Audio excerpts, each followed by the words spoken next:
Hey guys, welcome back. I know we're coming to the end of it. I know you're tired, and we're going to have a great time. The last thing I'm going to talk to you about are putting together a great team, the recipe for a great team. If you look on your PowerPoint on page 4, it's the bottom one says the recipe for a great team, and it says know your teammate, personality traits. There are 4 stages of team development. The first one is forming. Next is storming, there's norming, and there's performing. When you're putting a team together, when they start to form, there is so much, there can be so much friction because you have so many personalities. And when you're bringing everybody together, it's like rubbing iron against iron sometimes, and it can definitely be a little hot. So I want to talk to you a little bit about being able to tell what the temperature of your team is by personalities. You may have heard of MBTI, you may have heard of Hogan assessments. There are many different personality profiling out there, but I'm going to tell you about one that has worked for me. It's called Insight, and they go by colors. They have gold, they have blue, there's green, and then there's orange. And this tool is so valuable. It probably saved a team that I worked on. It saved our life. We had 27 people in our work group, and the person I worked right across the cubicle from, every time she would turn around and talk to me, she expected me to stop everything I was doing and to turn and look at her and say, yes, Ginger, can I help you? And what was happening is that was not my personality. But I will say this, that by the time we got finished with this assessment and having great fun with it and going through with it, we knew exactly what the other person needed as far as communication, so that I wanted to make sure that if I was respecting Ginger and I needed to talk to her, she needed me to be able to sit down and just be one-on-one with her. So it's an excellent tool. All right. Let me read this. We've looked at the different differences between work groups and teams, and now we're looking at what an ideal mix is. We're looking at personality types. All right. I told you, blue, gold, green, and orange. All right. The disclaimer. That's what I wanted to make sure that I told you everything I wanted you to know. There's a disclaimer. Not everyone is going to be all one part of a personality. You can have all 4 of the mix in there.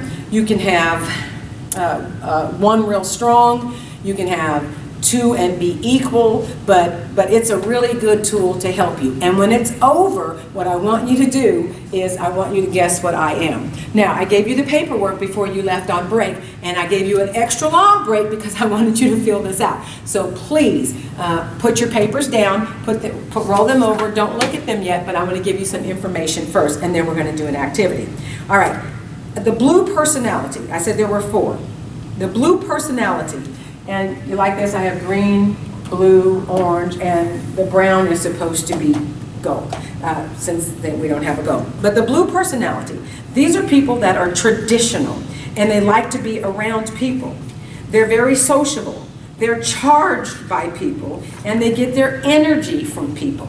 They make decisions with their heart. They tend to be emotional, good or bad. And they will talk about anything with anybody. They like to talk about their problems. They need to vent. They're very warm. They're very friendly people. And often they will receive you with open arms. These are my lovey-dovey people. These are the ones that will sing Kumbaya with you, all right? They get caught up with causes and they want to save the world. They will shop for style and comfort and flair. And then if you want to know how much a blue personality cares for you, all you have to do is get around them, because they will touch you and feel you at all costs. How you doing today? I hope it's all well with your family.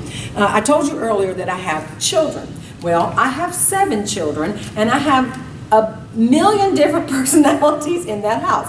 And I have a daughter named Brandy, and she is so touchy-feely. She's my blue personality. Now, on the other hand, I have another daughter, and her name is Mika. Now, Mika is the green personality. Now, I'm going to tell you a little bit about the green personality.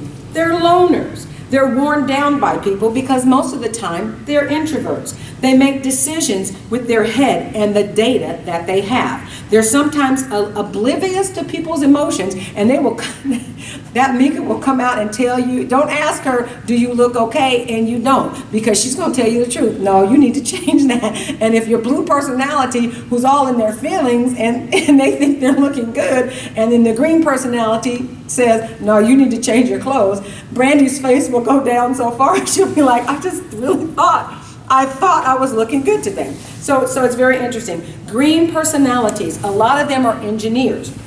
They're very succinct, and they want relevant conversations. They like to keep their problems to themselves, and they'll mull it over and over and over. And by the time they talk to you, they've got it all figured out. They have the plan written down, and they are ready to execute. And they don't really care what you think about it. But it's okay. They're cool and they're reserved. They enjoy debates, and they like to discuss some things. They remain objective. All right, and it can drive you crazy. They shop for functionality and efficiency. And they ignore current trends. They are all into their own worlds, all right? But I will say this for a green personality. If you need something researched, you give them that research, and they'll bring you everything that was ever written about it, and you will be up to date on all the information. And the team that I told you about, where we had 27 people, we had a guy named Jim, and we called him the search engine. Go ask the search engine. He will get the information to you. Now, the gold personality, I have one. Her name is Brittany, and this is Brittany. Remember I said I have all these people in this household, so I had to learn how to deal with these people. When I got this tool, it was great, because then I learned how to communicate with my children. So it's really good. But the gold personality likes structure. They sometimes they can't function in a lot of change because they're so structured. They feel like punctuality is the best thing since sliced bread. It's very important to them, and they're aggravated if you're late. They like a sure thing. They don't like surprises. It has to be planned. They can sit and listen for hours, because for the most part, they're pretty nosy. They love to plan, and they get upset with people that don't like to plan, really. And they tend to be pessimistic, bless their hearts. And they're more serious-minded, and they don't like when anyone upsets their routine, all right? They think of the future, and then they plan for it. These are the ones that love Christmas. Oh my God. And when Christmas time comes, they lay out all the ornaments, and they lay out all the lights, and they know just exactly where they want their tree. And then they have to set it in the corner, and they start wrapping and it has to be perfect, because if it's not in line, they're going to unwrap it and do it again. Don't laugh, because you're telling on yourself. I know who you are if you are laughing right now, because you are a gold personality.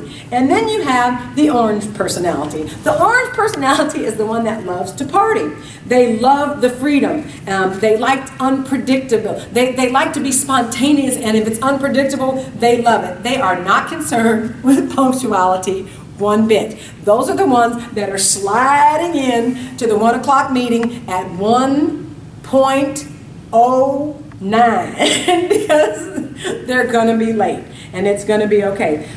They take risks. They love risk taking. They get bored with sitting and listening. A lot of times an orange is going to be on their phone texting. Don't look at me, because you're telling on yourself if you look at me right now. The orange person is checking their email. They're looking at their text messages. They're on Facebook. And an orange personality will do something on a whim. They're very optimistic. They can look at the glass that's half empty and tell you all day long that glass is half full, and you can't tell them any difference. They're lighthearted. They love to laugh. They live in the here and now. So they're very, very exciting. So those are the personality, the 4 personalities that we're going to look at today. Now, in the workforce, when you have these type of personalities, what you want to do is you want to be able to recognize their communication, recognize what makes them comfortable. I told you about Ginger. When she turned around and she wanted to talk to me, believe me, she wanted me in her face, and she wanted everything that she had on her planner to have a check mark off. What kind of personality do you think she was? Oh yes, she was gold. And she wanted me to be gold with her. So when she got ready to talk to me, I had to turn around and go to Ginger and go, yes ma'am, what do you want me to do today? Anyway, It's so important because if you know what personality, if you know what you're dealing with, then you have the ability to communicate with them where they need to be communicated with, which is important when you're doing team building, all right? So especially in the forming part of the team. When you're forming the actual team, that's when you can get conflicts and people don't understand each other. And really, we're getting ready to do an exercise. And a simple exercise, have them fill out the paperwork that I showed you. And you have a simple exercise, and it's an icebreaker. And where they can get to know each other. And they can start looking and laughing and going, oh my God, I'm just like that. I am a planner. I can't live without a check mark in my life. And then you've got the one that you know that's always late to the meeting. Usually they're wearing bright colors and they're laughing and they always have someone around them. You know that orange is going to take a party wherever they go. And the green one, you allow them to be a little introverted and thinking. And that's when we start looking at expertises, when we start looking at the projects and the pieces of the team that someone likes, when you start recognizing and identifying these personality types, then you'll be able to set your players where they need to be and everybody can come together. It is phenomenal. I have seen it work. Like I said, I worked for a team with 27 people on it, and it seemed like we were 27 different people going in 18 different directions. But when we did this exercise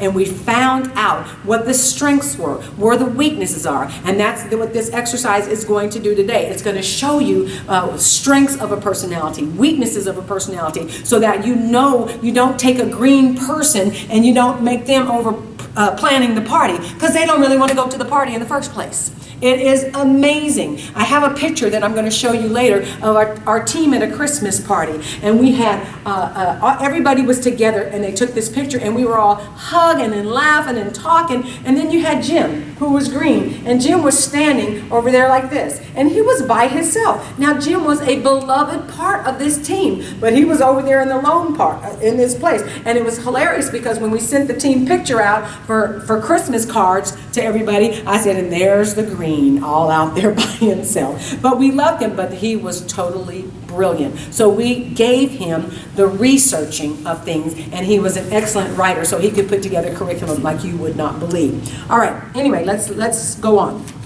So okay, each one of you, okay, I already said you were given the assessment and you should know what your personality and what your color is. We're going to have an exercise. I want people that are green, you be on that flip chart over there on that side, all right? And don't move until I tell you to move. I'm giving you instructions right now, and then I want you to break out when I tell you to. And then we're going to have gold. I want gold over here on this side, please.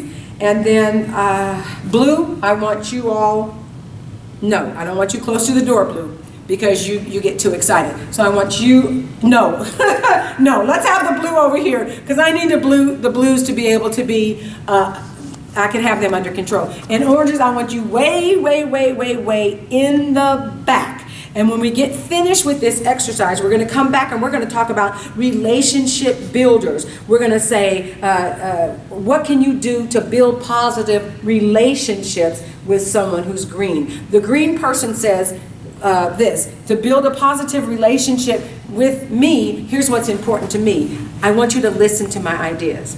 The orange person is going to say, I need you to value my need for excitement. And I mean, later on, in just a few minutes when we break out, it's going to be loud back there in that orange because they are exciting people. And gold will say, to build a relationship with me, I want you to clearly define the expectations. And blue will say, I want you to accept my feelings, because I'm touchy-feely. But the thing that is so important about it is that you are opening lines of communication with these people. When you're opening the lines of communication and you start talking to that person, you remember with Ginger, who sat across from me, she needed me to stay on task as we were communicating. The blue, who was Michelle, she didn't like debating and she didn't like conflict. So I had to be nice to her. And then you had the green person who didn't like small talk. So I couldn't go, hey, how's your family? Let me tell you how my family is. Because they don't care about how my family is. That's just it in a nutshell. And then you got the orange person. If you take the orange person, if they like Starbucks, take them Starbucks and start laughing and talking with them. Because as long as you're focusing on actions and results, you have got that orange's concentration and you have their attention. All right, let's break out into these groups. We're going to look at strengths, we're going to look at weaknesses, and then we're going to come back and put it all together. All right? Thanks.